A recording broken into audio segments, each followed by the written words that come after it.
할렐루야. 기도하겠습니다. 하나님 감사합니다. 오늘도 거룩한 주일을 저희들에게 허락하여 주셔서 주님 전에 나와 예배하게 하시니 감사합니다. 하나님, 우리가 날마다 주님께 더 가까이 갈 수 있도록 도와주시고 우리의 믿음이 날마다 성장하고 성숙하여 줄 수 있도록 인도하여 주시옵소서. 이 시간 이 자리에 계신 분들 중에 마음의 아픔과 상처와 고통 가운데 있는 자들이 있습니까? 주님, 이 시간 찬양을 통해 말씀을 통해 저희들을 만져주시고 고쳐주시옵소서.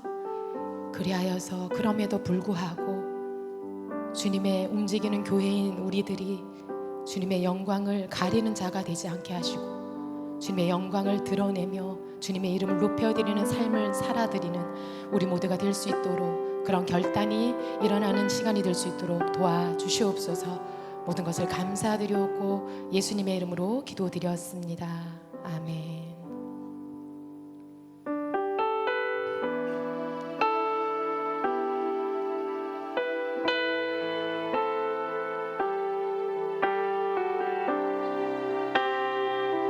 주께 가까이,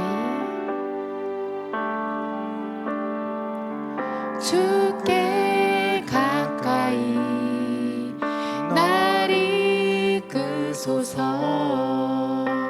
간절히 주님만을 원합니다.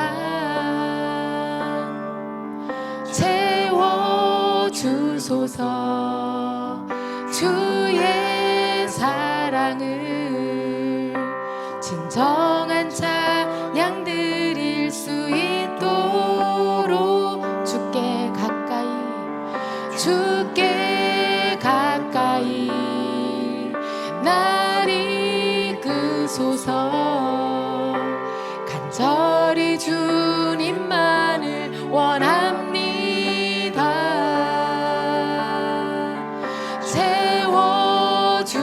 채워주소서.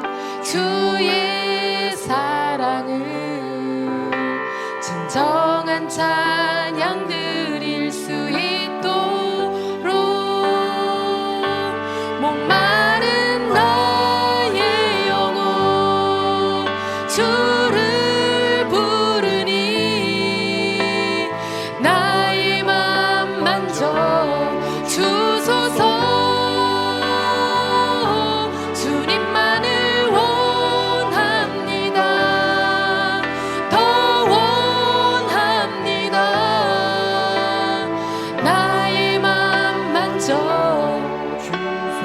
목마른 나의 영혼, 목마른 나의 영혼 주를 부르니 나의 맘 만져 주소서.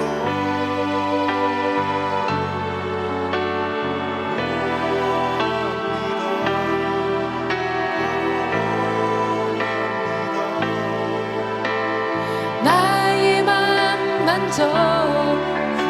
우리 처음부터 다시 고백합시다. 주께 가까이 날 이끄소서. 간절히 주님만을 원합니다. 채워주소서. 채워주소서. 주의 사랑을 진정한 찬양 드릴 수 있도록 목마른 나의 영혼 주를 부르니 나의 맘 만져 주소서. 주님만을 원합니다. 더 원합니다. 나의 맘 만져. 목마른 나의 영혼, 목마른 나의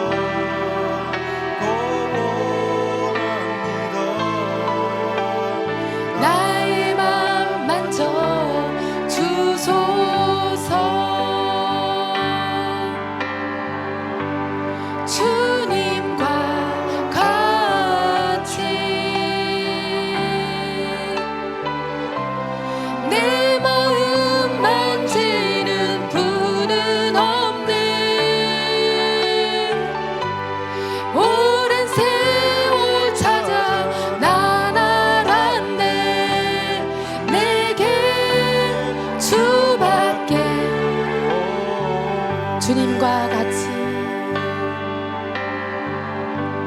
주님과 같이 내 마음 만지는 분은 없네. 오랜 세월 찾아 난 알았네. 내게 주밖에 없네. 주 자비 강같이 흐르고 주 손길 치료하네.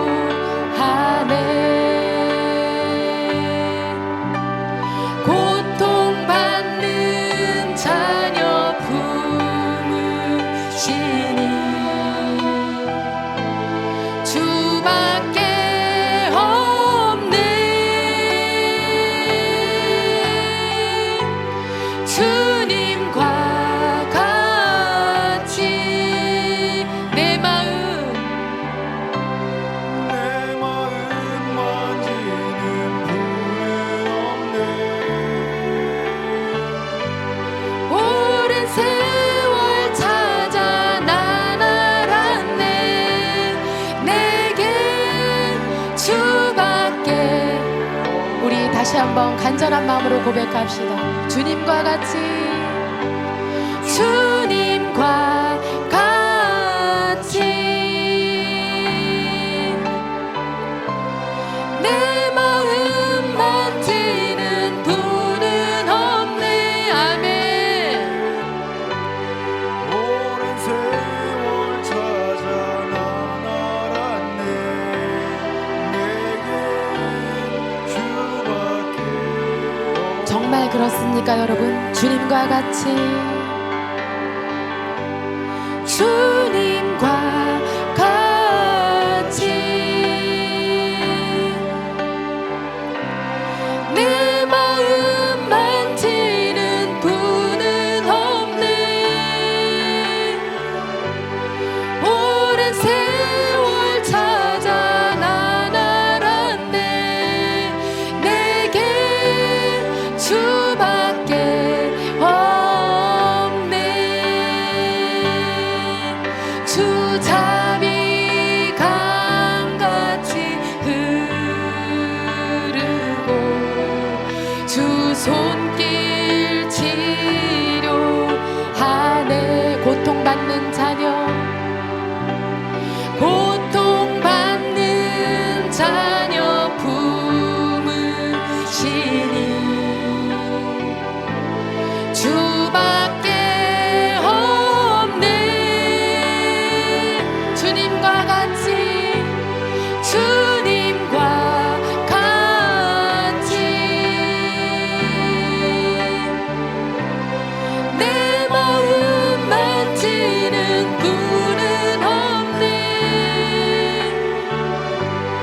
오랜 세월 찾아 난 알았네. 내게 주밖에 우리 마지막으로 주님과 같이 주님과 같이 내 마음 만지는 분은 없네. 오랜 세월 찾아 난 알았네. 내게 주밖에 없네. 아멘. 우리 박수 치면서 힘차게 찬양합시다.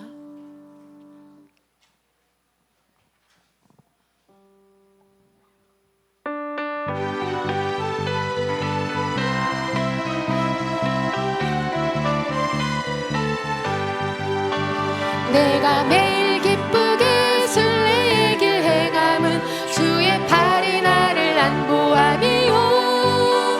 내가 주의 큰 복을 받는 참된 비결은 주의 영이 내가 매일 기쁘게 내가 매일 기쁘게 순례의 길 행함은 주의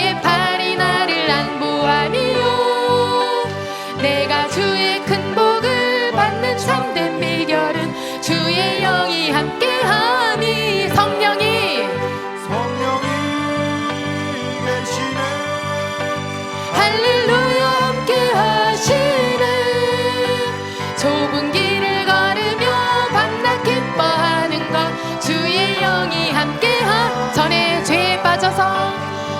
죄에 빠져서 평안함이 없을 때 예수 십자가의 공로 힘입어 그 발 아래 엎드려 참된 평화 얻음은 주의 영이 함께함이 성령이 계십니다. 성령이 계시네 할렐루야 함께하시네 좁은 길을 걸으며 밤낮 기뻐하는 것 주의 영이 함께함이라 나와 동행하시고 모든 염려하시니 나는 숲의 새와 같이 기쁘다 내가 기쁜 마음으로 주의 뜻을 행함은 주의 영이 함께함이라 성령이 계시네 할렐루야 함께하시네 좁은 길을 걸으며 밤낮 기뻐하는 것 주의 영이 함께함이라 세상 모든 정욕과 나의 모든 욕망은 십자가의 힘이 몫을 박았네 어두운 밤이 지나고 무거운 짐 벗으니 주의 영이 함께함이라 성령이 계시네 할렐루야 함께하시네 좁은 길을 걸으며 밤낮 기뻐하는 것 주의 영이 내가 매일 기쁘게 순례의 길 행함은 주의 팔이 나를 안보함이요 내가 주의 큰 복을 받는 참된 비결은 주의 영이 함께 전에 죄에 빠져서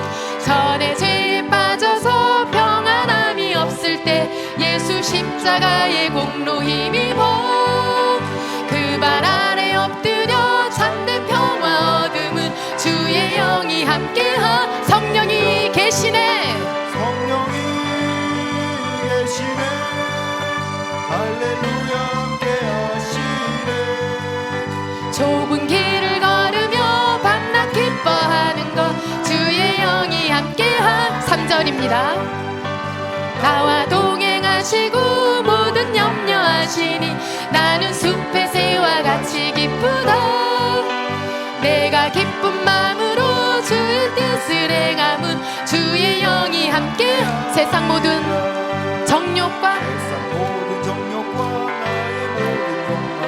십자가의 힘이 못을 박았네 어두운 밤이 지나고 무거운 짐 벗으니 주의 영이 함께하 성령이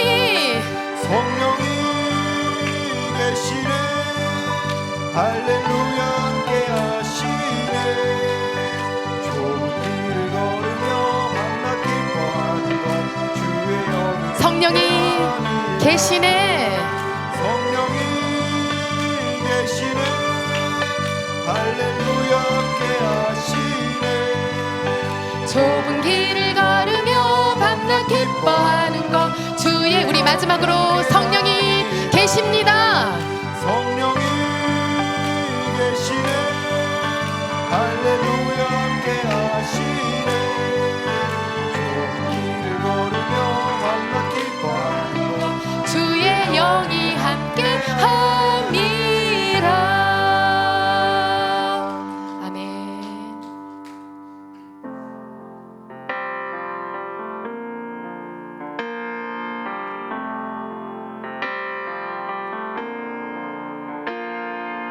우리는 주의 움직이는 교회 이곳은 주님을 위한 자리 내가 기도하는 모든 땅 위에서 하나님 예배 받은 그날을 고대하네 우리는 주의 움직이는 교회입니다 우리는 주의 움직이는 교회 이곳은 주님을 위한 자리 내가 기도하는 모든 땅 위에서 하나님 예 그날을 고대하네. 나의 노래로 주님의 성전을 지으리. 높임을 받으소서. 이스라엘의 찬송 중 거하신 주님은 거룩하십니다. 두 손 들어 주님의 보좌를 만들고 온 맘 다해 경배하리. 구름 날개 사이에 임하신 것처럼 이에 임하소. 우리는 주의 움직이는 교회. 이곳은 주님을 위한 자리. 내가 기도하는 모든 땅 위에서 하나님 예배받을 그날을 고대하네. 나의 노래로 주님의 성전을 지으리. 높임을 받으소서. 이스라엘의 찬송 중 거하신 주님은 거룩하십니다. 두 손 들어 주님의 보좌를 만들고 만나에 경배하리. 구름 날개 사이에 임하신 것처럼 내 위에 임하소서. 하나님 우리가 이곳에 섰으니 이 땅을 치유하소서. 하나님 우리가 어디에 있든지 주를 높이리라. 주님을 송축할지어다.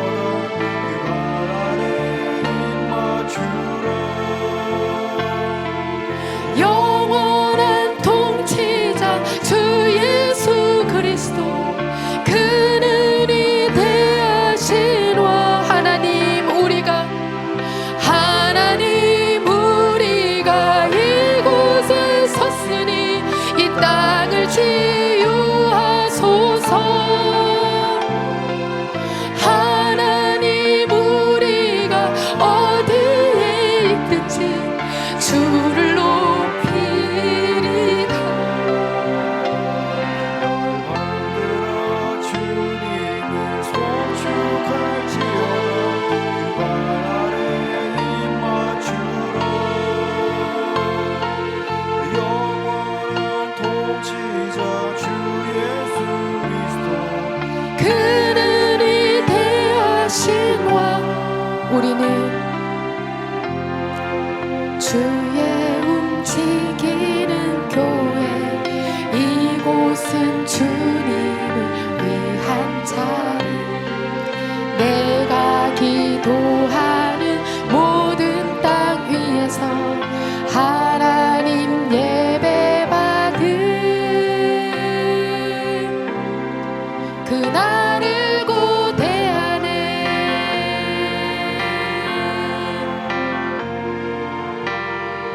아멘. 함께 자, 우리 옆 사람들과 잠시 이렇게 인사 나누겠습니다. 사랑하고 축복합니다. 인사 나겠습니다.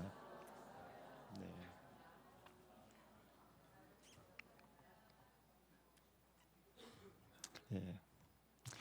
여러분, 날씨가 이렇게 많이 더워졌는데 여러분들 이렇게 항상 주님께서 주시는 은혜 가운데서, 신령한 은혜 가운데서 이 모든 이 더위를 이겨내시는 여러분들이 되시기를 예수님의 이름으로 축복드립니다. 네. 여러분, 제가 이번 주에 간증 하나를 접하게 되었습니다. 그 분이 누구냐면 김동권 선교사님이라고 하시는 이 분이신데, 이분이 제가 미국에 있었을 때 이 동문이신 분이십니다. 그래서 지금도 이 동문에 카톡방이 있어서 거기 동문의 목회자분들과 그리고 또한 선교사님들이 같이 모여서 여러 가지 기도 제목들도 나누기도 하고 소식도 나누기도 하고 그런 소식을 계속해서 접해 오는데, 이 선교사님이, 이 김동건 선교사님이 항상 그 여러 가지 기도 제목들이 올라가는 것을 제가 이렇게 보았습니다. 그것이 무엇이었는가 하면은, 이분이 아주 지난한 암투병을 하시는 분이셨기 때문에 오랜 시간 동안에 계속 암으로 많은 고생을 하신 이런 분이셨습니다. 그래서 그 여러 가지 상황 가운데서 변화가 되는 상황들이 있으면은 그 김동건 선교사님을 사랑하시는 어떤 목사님이 계속해서 대신해서 올려주시면서 그 암투병 하시는 것들을 계속 이렇게 올려주셨는데, 그것을 통해서 알고 있는데, 이번 주에 그 새롭게 하소서에서 간증이 나온 것을 통하여서 이분이 어떤 여정을 겪어오셨는지를 전체적인 것을 이렇게 알게 되었습니다. 이분이 지금으로부터 약 한 10여 년 전쯤 가운데 이제 중앙아시아 선교를 마치고 이렇게 귀국을 하였는데, 미국에서 이제 여러 가지 사역을 하다가 이렇게 보니까 이 다리가 너무 이렇게 퉁퉁 부어오르는 것을 보게 되었습니다. 그래서 여러분, 이게 뭐 다리가 가끔가다 이렇게 부어오르는 때가 있지 않습니까? 그래서 이분도 대수롭지 않게 생각하면서 병원에서 여러 가지 그 처방을 받아서 이 붓기를 빠뜨리는 그런 약들을 이렇게 복용하고 있다가 이제 점차적으로 이것이 계속해서 부풀러 오름으로 말미암아서 이게 심각한 병일지도 모르겠다는 생각에 병원에 찾아간 것입니다. 그래서 여러 가지 그 병을 이렇게 고치기 위해, 병이 무엇인가를 알기 위하여서 진단을 받았는데, 그 병원에서 이것이 암일지도 모르겠다고 하는 의사로부터의 소견을 얻었습니다. 그래서 정밀 검진에 들어갔는데 아내 나다를까 그것이 말기암으로 판정이 되었습니다. 근데 말기암 가운데서도 어느 정도 퍼졌는지를 이제 더욱더 알기 위하여서 어떤 검사를 했는가 하면은 이제 골수를 뽑아 가지고 골수 가운데서 이제 암이 퍼졌는지를 이제 검사를 하게 된 것이죠. 여러분, 그렇다면 이게 골수 가운데서 암이 퍼지면 어떤 암이 되는 것입니까? 혈액암이 됨으로 인하여서 그 혈액을 통하여서 이제 전체 암이 퍼져나가게 되는 굉장히 어떻게 보면 절망적인 상황을 맞이하게 되는 것이죠. 그래서 그 결과를 기다리고 있는 과정 가운데서 초조한 마음으로 하나님께 기도를 하면서 결과를 기다리고 있었는데, 결과가 있는 그 당일날에 의사 선생님이 드디어 소견을 가지고 이제 자기 자신을 방문을 한 것입니다. 그런데 자신과 더불어서 사모님이 같이 방문을 하였는데, 이분이 자기한테 찾아오지 않고 사모님한테 먼저 찾아와서 정중하게 인사를 드리더랍니다. 여러분, 그것이 어떤 이야기겠습니까? 그래서 바로 혈액암으로 이제 판정이 되었다는 것을 이제 이야기를 하는 것이겠죠. 그래서 이 사모님께 이제 마음의 준비를 하고 있으라는 의미에서 이 의사 선생님이 그 소식을 이제 알리기 이전에 사모님께 정중하게 그렇게 인사를 드린 것입니다. 그런데 그 인사하는 모습을 이렇게 보는 순간에 마음이 너무나도 당황스럽고 얼어붙고 도대체 어떻게 해야 될지 모르는 그런 마음 가운데 큰 충격이 오더랍니다. 그러면서 그때 들은 생각들이 무엇인가 하면 비언어적인 그 행동이 그렇다 하더라도 얼마나 마음 가운데서 큰 충격으로 다가오는지 그때 비로소 깨달았다는 그런 이야기를 하셨습니다. 그러면서 이제 그 이후로부터 지난한 병투병에 들어가기 시작하였습니다. 이분이 그러면서 그 다음에 계속적인 항암 일의 투병으로 이렇게 들어가게 되는데, 여러분, 그러니까 암의 진단을 받고 암 말기에다가 혈액에까지 암이 퍼졌다고 하면 여러분들이 어떤 생각이 드시겠습니까?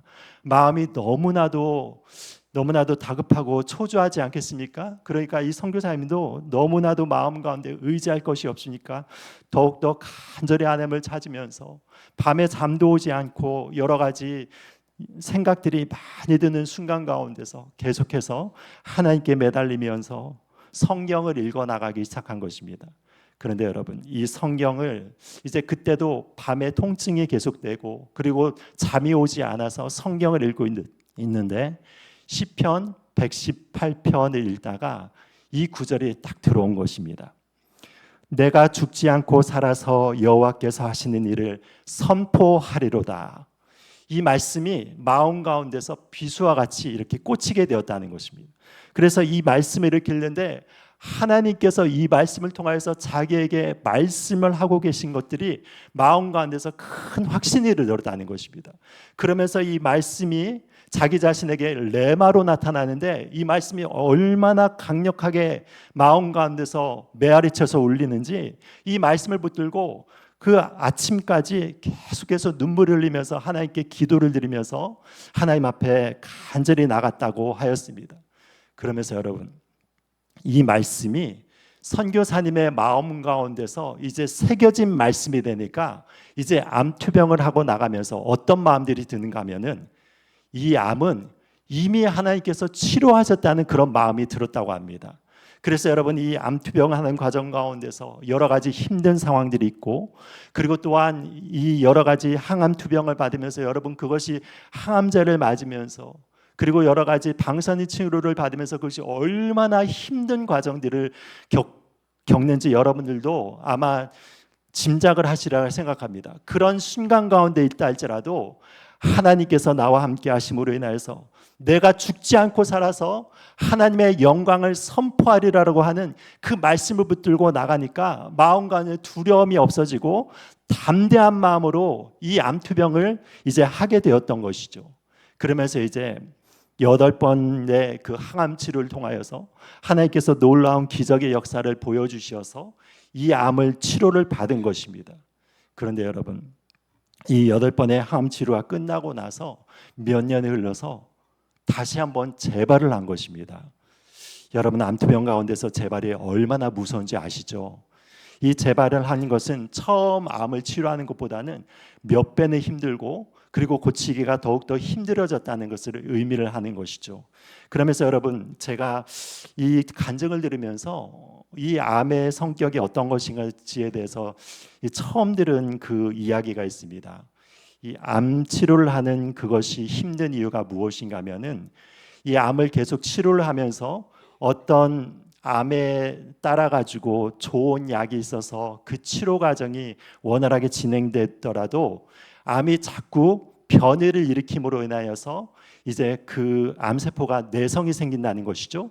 그렇다면 이제 다시 다른 약품들과 다른 치료법을 찾아서 암을 계속 치료해 가는데 그렇게 하면 또 암이 변해가 일으키고 변이가 일으키고 이렇게 됨으로 인하여서 나중 돼서 이제 더 이상 쓸 수 없는 단계에 된다면은 사람이 죽는다는 것을 제가 이것을 통하여서 이렇게 보게 되었습니다. 그런데 이분도 계속 이제 2번째 항암 치료를 받으면서 이제 계속해서 변이가 생기는 것이죠.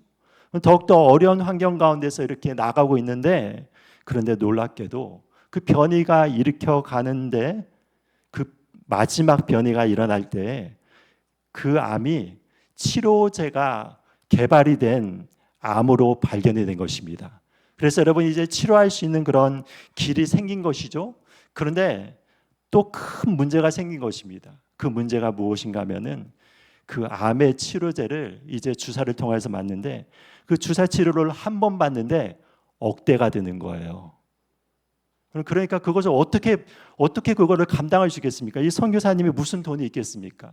그런데 그런 일이 있었는데도 하나님께서 주신 이 말씀이 마음 가운데 있으니까 하나도 두렵지 않은 것입니다.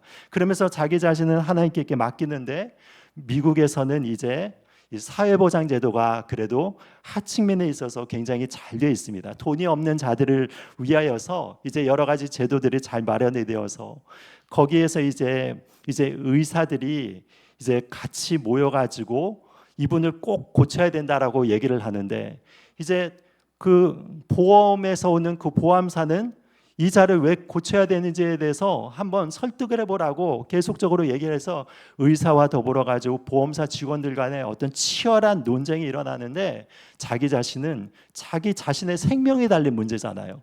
그럼에도 불구하고 어떠냐면 하나님께 모든 것을 맡기고 나니까 마음이 평안한 가운데 있었을 때 이 모든 것이 의사와 보험 직원과의 여러 가지 견해들이 잘 마무리가 되면서 그 비싼 항암 치료제를 맞으면서 완전히 완치가 되었다는 판정이 있었다는 것입니다.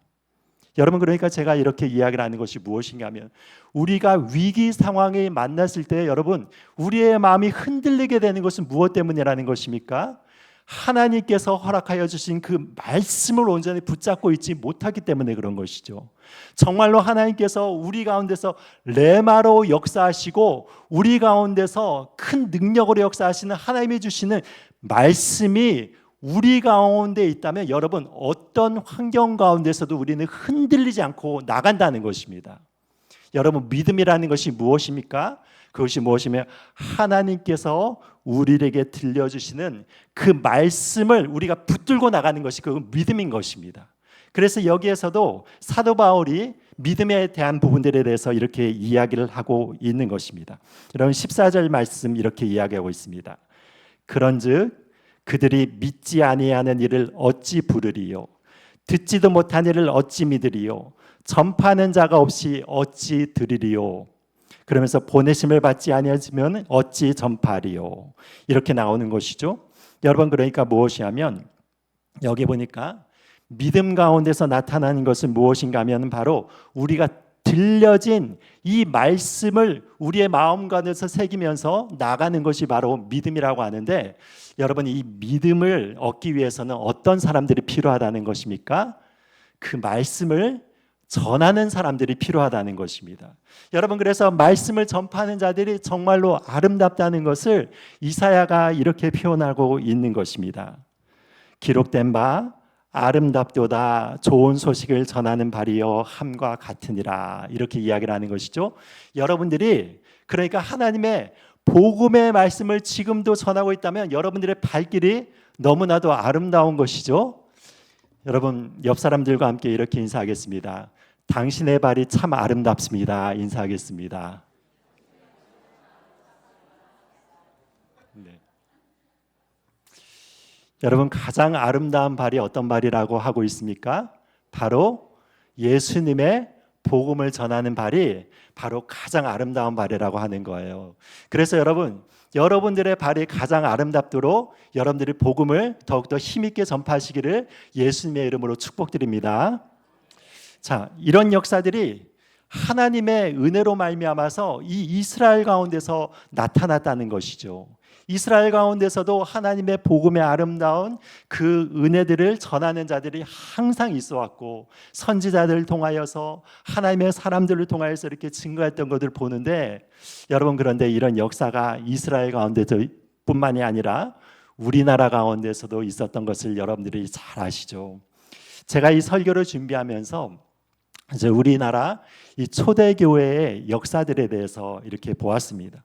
여러분, 그런 가운데서 여러분들이 잘 아시는 분이 이 토마스 선교사님에 대한 이런 글을 제가 접하게 되었습니다. 여러분, 토마스 선교사님이 어떤 분이신지 아시죠? 최초로 이 땅 가운데서 하나님의 복음을 전하다가 순교한 개신교 선교사이십니다. 근데 이분이 이제 1866년도에 제너럴 셔먼호라고 하는 그 영국의 배를 타고 대동강변에 이렇게 내렸을 때 여러분, 그때 시기가 어떤 시기였습니까?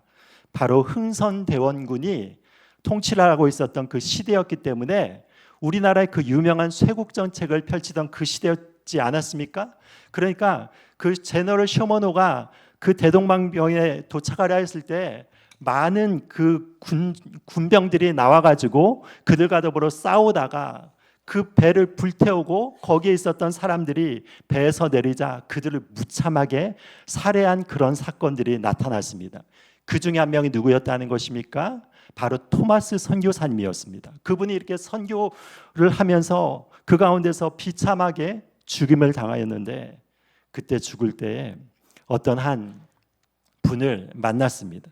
한 분을 만나가지고 자기를 죽이려고 찾아오는 그분을 향하여서 그 바로 앞에 섰을 때 자기 자신이 간절히 무릎을 꿇고 잠시 기도를 드린 다음에 그 다음에 웃는 표정으로 자기를 죽이러 온 그분을 바라보면서 웃는 표정으로 이렇게 쳐다보면서 책 한 권을 정성스럽게 내민 것입니다. 여러분, 그 책이 어떤 책이었겠습니까? 성경책이었겠죠. 성경책을 정성스럽게 내미는데, 그런데 그분이 성경책을 받아든 것이 아니라 어떠냐면 그 책을 받지 않고 무참하게 창으로 그 선교사님이 찔러 죽인 것입니다. 그런데 찔러 죽이고 나서 곰곰이 생각하는데 마음 가운데 너무 이상한 거예요. 왜 그러냐면 자기 자신이 그 선교사님을 죽이려고 이렇게 창을 들고 달려드는데, 그런데 이분이 평화로운 그 마음 가운데서 웃음을 띠면서 자기 자신 죽이려고 하는 그 사람을 바라보면서 책 한 권을 이렇게 내민다는 것이 도대체 그 책이 얼마나 중요한 책이길래 그렇게 나한테 내미는가 생각을 하여서 그 책을 몰래 가져왔습니다. 그러면서 그 책을 가져왔는데 그 책을 누가 읽게 되었는가 하면은 그분의 조카가 읽게 되었습니다. 그래서 조카가 그런데 성경책을 읽는 과정 가운데서 회심을 하게 되는 그 역사들이 일어난 것이죠. 그리고 나서 이 조카가 어디를 가게 되냐면 중국을 향하여서 가게 되는 것입니다. 그런데 그 중국에서 누구를 만나게 되면 이 로스 선교사님이라고 하는 이분을 만나게 됩니다. 그래서 중국에서 어떤 일을 하냐면 회심을 하게 돼서 이분이 열심히 구약 성경을 번역해서 한글로 성경을 번역하는 이런 분이 됩니다. 그리고 이 박충권, 이분은 그 토마스 선교사님을 죽인 이 박충권 씨는 어떻게 되냐면 나중에 예수님을 영접하고 평양의 한 교회에 장로이 되는 그런 일이 일어난 것입니다. 여러분, 이것뿐만이 아닙니다. 토마스 선교사님이 그때 돌아가시면서 여러 가지 성경책을 이 조선인들에게 나누어 줬는데 그 중에서 한 명인 이 12살짜리 이 조선 이 아이가 성경책을 받아들였습니다. 그리고 나서 이 성경책을 누구에게 주었는가 하면은 그때 당시에 평양성의 관리로 있었던 박영시라고 하는 한 분한테 그 책을 준 거예요. 근데 여러분, 그때 이 책이 얼마나 귀합니까? 그때 이렇게 이 종이라는 것들도 흔하지 않았던 그런 시대였기 때문에 이 박영식이라고 하는 분이 성경책을 너무 좋아하면서 받은 거예요. 그런데 여러분, 이 성경책을 어떻게 썼는가 하면은 여러분, 이 성경책을 한 장 한 장 찢어가지고 그것을 벽지로 이렇게 붙인 것입니다. 그러니까 그 종이가 너무나 귀하니까, 그러니까 성경책을 한 장 한 장 찢어서 벽지에 모든 천정과 더불어 가지고 모든 벽에 다 이렇게 붙이니까 여러분, 누워 있으면 무엇이 보이겠습니까? 성경 말씀이 보이는 것이죠. 밥 먹을 때 무엇이 보이겠습니까? 성경 말씀이 보이겠죠. 왔다 갔다 하면서 무엇이 보이겠습니까? 성경 말씀이 보이겠죠.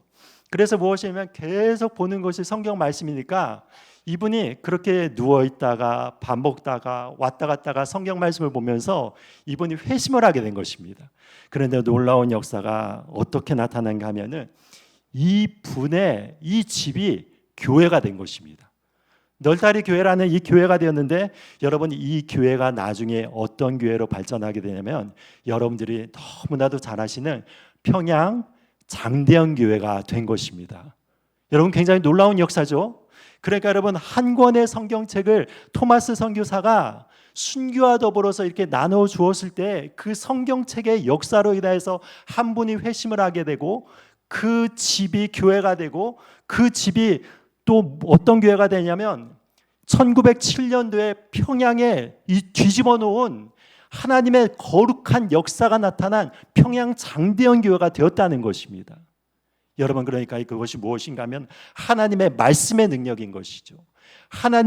말씀을 전하는 자의 한 사람의 순교로 인하여서 여러분, 한 사람의 미랄이 떨어지고 죽음으로 이르니까 많은 열매가 맺어짐으로 인해서 이 땅 가운데서 부흥의 축복이 바로 이 토마스 선교사님의 이 한 사람의 죽음을 통하여서 그 성경책을 전해준 것을 통하여서 나타났다는 사실입니다.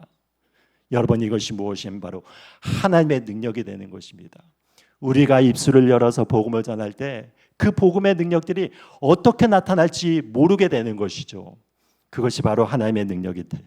그런데 여러분, 여기에서 바라볼 때 이스라엘 백성들을 향하여서는 경고를 하는 것이 무엇인가 하면, 하나님께서 이스라엘 백성들에게 이 복음을 전해주고 하나님의 말씀을 전해줬다면 여러분, 이것이 무엇 때문에 전해진 것입니까? 하나님의 제사장 나라가 되어서 온 열방 가운데서 거룩한 복음을 전하라고 이렇게 전해준 것인데, 이 이스라엘 백성들은 어떤 마음을 가지고 이 말씀을 받아들였다는 것입니까? 나는 하나님의 선택받은 백성이야. 나는 하나님의 사랑을 받은 백성이기 때문에 너희들하고는 나와는 달라라는 이런 말씀을 가지고, 이런 태도를 가지고 받아들였다는 것이죠. 여러분, 그러니까 이 이스라엘 백성들이 하나님 앞에서 변명할 여지가 없이 심판을 받았다는 그 내용이 바로 이 말씀에서 나와 있는 것입니다. 첫 번째로 사도 바울이 이야기를 하는 것이 무엇인가 하면은, 이스라엘 백성들이 하나님의 복음의 말씀을 받아들이지 않았느냐라고 이렇게 이야기를 하는 것입니다. 그런데 여러분, 그것은 그럴 수가 없다는 것이죠. 그것을 어떻게 이야기를 하고 있냐면 18절에 이렇게 이야기를 하고 있습니다. 그러나 내가 말하노니 그들이 듣지 아니하느냐? 그렇지 아니하니 그 소리가 온 땅에 퍼졌고 그 말씀이 땅끝까지 이르렀도다 하였느니라. 이렇게 얘기했습니다. 여러분, 그러니까 하나님의 말씀이 이스라엘 백성 가운데서 만큼 그렇게 힘있게 전파되고 많이 전파되고 하나님께서 그 복음의 문을 활짝 열어놓은 민족이 어디 있겠습니까? 그러니까 지금도 사도 바울이 그때 당시에 하나님의 백성들을 향하여서, 그 이스라엘을 향하여서 마음간에 애타는 마음을 가지고 복음을 전파하고 있었는데, 이들이 이 복음을 온전히 마음간에서 영접하지 않고 오히려 하나님을 대적하여서 높아진 마음을 가지고 복음을 대적하는 그런 무리가 되었다는 것입니다. 여러분, 그래서 하나님께서는 끊임없이 이스라엘을 향하여서 그 온 소리가 온 땅에 전파되도록 끊임없이 두들기셨는데, 하나님께서 그렇게 두드리시는 그 음성을 듣지 않고 마음을 강팍하겠다는 그 말씀이 되는 것입니다. 그러므로 말미암아 하나님께서는 어떤 결정을 내리신 것입니까? 19절 말씀에 나와 있습니다. 모세가 이렇게 얘기를 했다고 합니다. 내가 내 백성 아닌 자로서 너희를 시기하게 하며 미련한 백성으로서 너희를 노엽게 하리라 라고 얘기를 한 것이죠. 여러분, 그러니까 하나님의 백성이 아닌 자로서 너희를 시기하게 하겠다. 그것이 무엇을 얘기하는 것입니까? 하나님의 복음이 이방인 가운데서 온전히 전해짐으로 말미암아 이방인들이 하나님께로 막 이렇게 나오는 거예요. 여러분, 그러므로 말미암아 이 로마서를 쓰고 있었던 이 당시에는 이방 교회들 가운데서는 하나님의 복음이 왕성하게 나타나면서 하나님의 복음이 이방 교회를 통하여서 온 땅 가운데 전파되는데, 그런데 여러분, 이스라엘 백성들은 어떤 것입니까? 그들 마음 가운데 자존심과 완악함으로 인하여서 하나님의 복음에서 점점 멀어지고 있는 것입니다. 그래서 이사야가 다시 20절 말씀 보니까 이렇게 이야기했다고 나와 있습니다. 내가 나를 찾지 아니한 자들에게 찾은 바 되고 내게 묻지 않은 자들에게 나타났노라. 이렇게 이야기를 하고, 그 다음에 순종하지 아니하고 거슬러 말하는 백성에게 내가 종일 내 손을 벌려놓으라 하였느니라 라고 이렇게 나와 있는 것입니다. 여러분, 이것이 무엇입니까? 그러니까 이방 민족들은 하나님을 스스로 찾지 아니한 민족들이었죠. 그럼에도 불구하고 하나님께서 이스라엘 백성들을 완악함을 통하여서 이방 민족들에게 오히려 축복을 넘겨주심으로 인해서 그들 안에서 하나님의 영광을 찾게 되었고, 그들이 하나님의 말씀에 순종하게 됨으로 인해서 하나님의 거룩한 언약의 축복의 백성이 되었다. 이렇게 이야기를 하고 있습니다. 여러분, 이 말씀에 나타난 이 구절이 바로 이사야서 65장에 나타나져 있는데, 그 말씀 가운데서 이렇게 기록이 되어 있습니다. 나는 나를 구하지 아니하던 자에게 물음을 받았으며 나를 찾지 아니하던 자에게 찾아냄이 되었으며 내 이름을 부르지 아니하던 나라에 내가 여기 있노라 내가 여기 있노라 하였노라. 내가 종일 손을 펴서 자기 생각을 따라 옳지 않은 길을 걸어가는 패역한 백성들을 불렀나니 곧 동산에서 제사하며 벽돌 위에서 분향하며 내 앞에서 항상 내 노를 일으키는 백성이라. 그들이 무덤 사이에 앉으며 은밀한 처소에서 밤을 지내며 돼지고기를 먹으며 가증한 것들의 국을 그릇에 담으면서 사람에게 이르기를 너는 내 자리에 서 있고 내게 가까이 하지 말라. 나는 너보다 거룩함이라 하나니 이런 자들은 내 코의 연기요 종일 타는 불이로다. 이것이 이사야서 65장 1절부터 5절에 나타난 이 본문의 배경이 되는 것입니다. 여러분, 여기에서 하나님께서 말씀하시는 것이 무엇입니까? 이스라엘 백성이 스스로 어떻게 생각하냐면 자기 자신이 하나님의 고상한 백성이고 하나님의 선택을 받은 백성이기 때문에 마음 가운데서 항상 교만한 마음으로 어떻게 이방인들을 향해서 이렇게 이야기를 한다는 것입니까? 너는 너희 자리에 그냥 서 있어. 그리고 나한테 감히 가까이 올 생각을 하지 말라라고 얘기를 하는 것입니다. 나는 거룩하고 하나님의 택한 백성이고 그러니까 너는 나하고 상족을 할 수 있는 그런 사람이 못 돼라고 하면서 마음간에 교만한 마음을 갖고 있다는 것이죠. 그런데 그들의 생활을 보면 어떠냐면 벽돌을 쌓아 올리면서 우상을 숭배하고 항상 마음간 탐욕을 가지고 있고 여러 가지 부정한 그런 음식도 몰래 먹고 우상 숭배를 하는 그런 뒤에서 많은 죄악을 저지르는 그런 하나님 앞에서의 정말로 완악한 그런 삶을 살아나가고 있었다라고 이렇게 이야기를 하고 있습니다. 여러분, 그런 이스라엘 민족을 향해서 하나님의 최종 선언은 무엇이 되는 것입니까? 5절 말씀에 이렇게 표현하고 있습니다. 이런 자들은 내 코의 연기요 종일 타는 불이로다 라고 이렇게 얘기를 하고 있습니다. 여러분들도 불을 피워보시면은 그 불 가운데서 연기가 갑자기 치솟아 오르면서 우리가 그 연기를 마시게 되면 어떻습니까? 매캐한 연기 때문에 여러분 기침을 콜록콜록 해대고 그러면서 고개를 돌리게 되지 않습니까? 그러니까 하나님이 보시기에 이스라엘 백성들이 그런 정말 독한 연기를 내뿜는 민족과 마찬가지라고 얘기를 하는 것이죠. 그래서 이 화재가 일어날 때 되면 여러분 항상 화재 가운데서 가장 큰 피해를 입히는 것은 그 불길이 아닌 것이죠. 실제로 불길이 아니라 거기에서 연기가 나타남으로 인해서 그 연기를 마시고 질식사해서 죽는 사람들이 훨씬 더 많이 생기는 것을 여러분들이 아실 것입니다. 그런데 이스라엘 백성들을 향하여서 하나님의 마음은 어떤 마음을 갖고 있었다는 것입니까? 이들이 하나님 안에서 그런 교만한 마음을 가지고 주님 안에서 겸손하게 엎드려서 하나님의 영광을 위하여서 쓰임을 받는 민족이 아니라 항상 마음 가운데서 너희 민족들은 나의 민족과 다르다라고 그렇게 얘기를 한다는 것입니다. 여러분, 지금도 유대인들 가운데선 그 민족적인 자긍심 또한 민족적인 자존심이 굉장히 강한 민족인 것을 알 수 있죠. 요즘에도 이제 이스라엘에 가보면은 여러분 그 안식일 가운데서 어떤 사람들이 있는가 하면은 안식일을 위한 이방인이라고 하는 사람이 있습니다. 여러분, 이 사람이 어떤 일을 하는 줄 아십니까? 이스라엘 백성들이 안식일을 지키기 위해서는 여러 율법의 조항들이 있잖아요. 그래서 그 율법의 조항에 따라서 이들은 철저하게 정통 유대인들은 지키는 것입니다. 예를 들자면 그때가 되면은 이제 엘리베이터에 그 버튼도 누를 수가 없는 것이고 불을 켜거나 끌 수도 없는 것이고 자기를 위해서 어떤 것을 할 수가 없는 것이죠. 그러면 이 유대인들이 어떻게 하냐면 이 안식일을 위한 이방인을 고용을 하는 것입니다. 그래서 말로 이렇게 얘기하는 거예요. 엘리베이터 버튼을 눌러주세요 하면 버튼 눌러주는 거고, 불을 켜주세요 하면 켜는 거고, 불을 꺼주세요 하면 끄는 거고. 여러분, 그렇게 하면서 그들은 안식일을 철저히 지킨다는 것입니다. 여러분, 그러면은 그 안식일을 지키지 않은 이방인들은 하나님 앞에서 어떻게 된다는 것을 생각을 하고 그런 것을 시키는 것입니까?